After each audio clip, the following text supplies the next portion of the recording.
kita ini kan sudah dapat tugas untuk membahas sebuah isu yang belakangan ini mungkin sedang hangat. Nah, kira-kira menurut kalian apa sih isu yang bakalan kita angkat?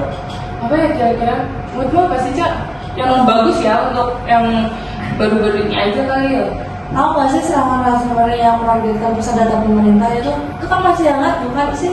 Itu apa itu? Oh, kan nggak tahu nih, sumpah. Iya, Itu baru aja anjir, ini hangat banget. apa itu? Kalau menurutku ya, setahu aku kalau aku baca gitu, kayak serangan ransomware itu kayak sebuah serangan cyber gitu, dimana kayak penjadunya itu tuh kayak menyusup ke sistem komputer atau perangkat-perangkatnya gitu. Terus juga dia tuh bisa kunci data atau kayak mengenkripsinya gitu loh. Ya, jadi kayak pemiliknya itu kayak nggak bisa mengakses data tersebut. Jadi kayak punya kita tuh bener-bener di-hack gitu loh. Oh, jadi ceritanya ada seorang hacker dari luar negeri Ya, yang betul. menghack lah istilahnya, Iya, menghack data-data pemerintah.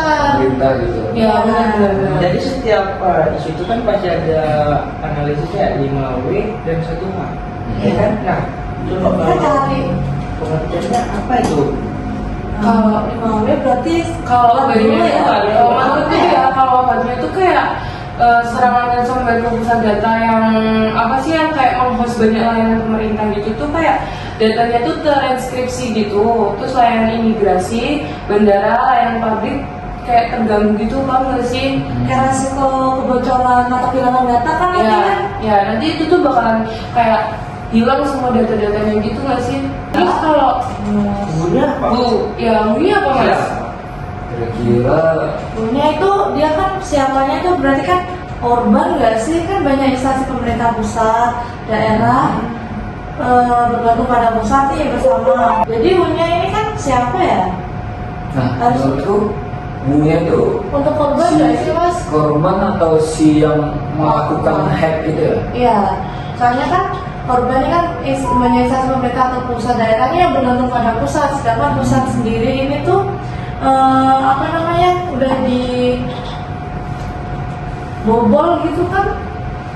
Ya. Kalau kapannya? When? Mungkin setiap situ pasti ada waktunya lah ya.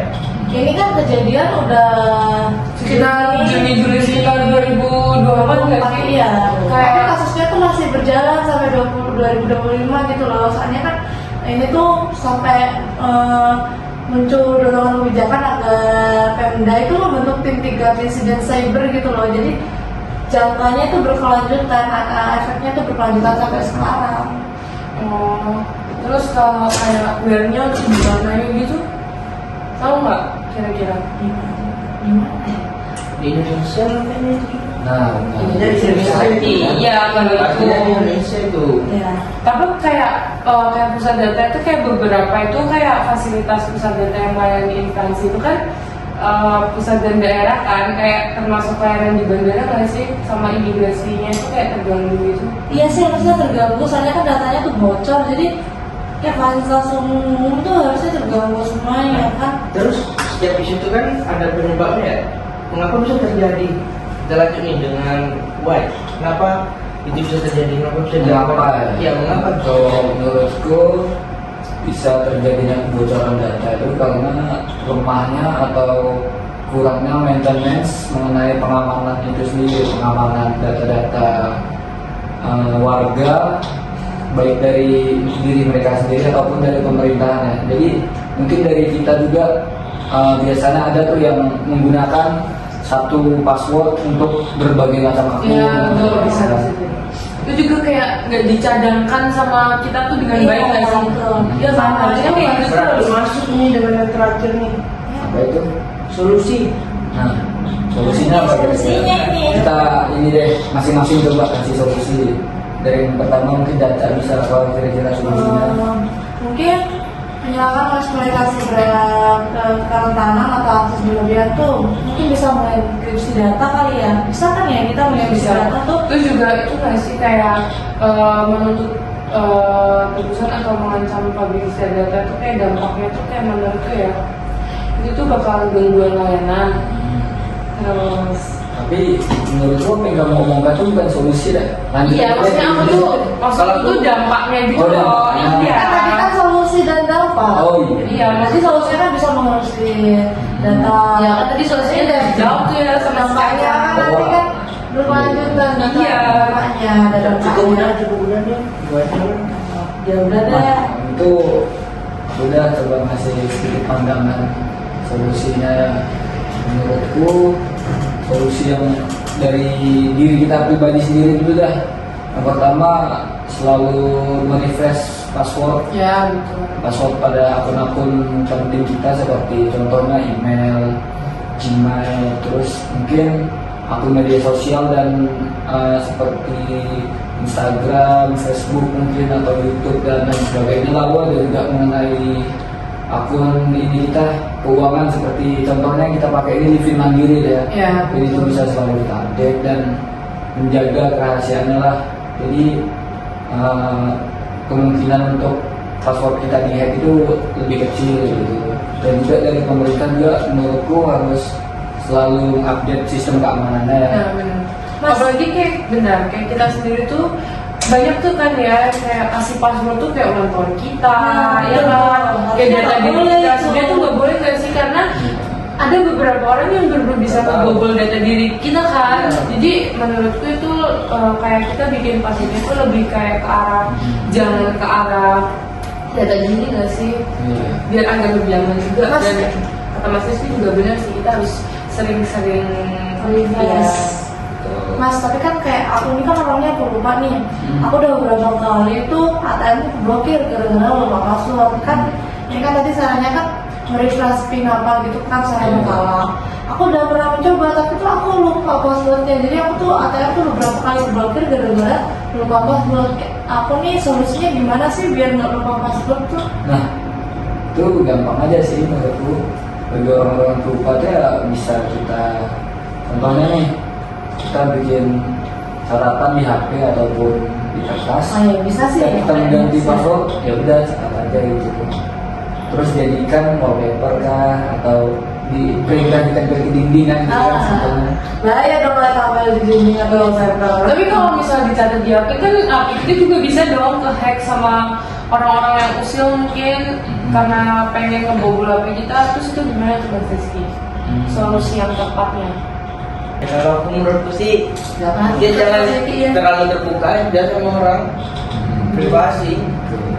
Jadi HP itu Walaupun cuma dekat, jangan dikasih tahu lah. lebih setuju aku karena HP ini kan adalah hak Privasi. privasi kan. Iya. Jadi kita siapapun yang meminjam HP ini tentu saja data-data penting itu harus kita sembunyikan dari yang meminjam itu misalnya.